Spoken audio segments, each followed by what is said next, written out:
narababaye nafite n'akazi gakomeye cyane mfite tuwa utansaba gukoresha telefone ariko nkabitekereza ko ndi hahiye nyine nkumva njagare nko mu mutwe bariko baramamagara nyine management ramamagara arambwira ati ibi ni bisanzwe nyine ko byari biri too much pe byari bikabije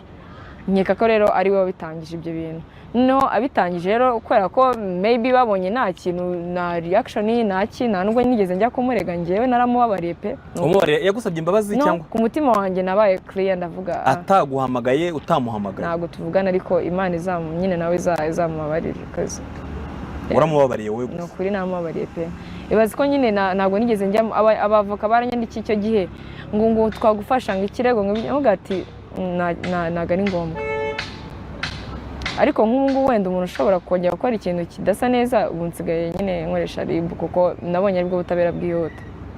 None se Felix ko bishobora kuzarangira rimwe tukubuze muri uru ruganda ukajya gutya ukanyerera tukakubura kubera ko ntago abantu bibuka ko umuntu afite famille ntago abantu bibuka ko umuntu ari mutoya afite vision ntago bibuka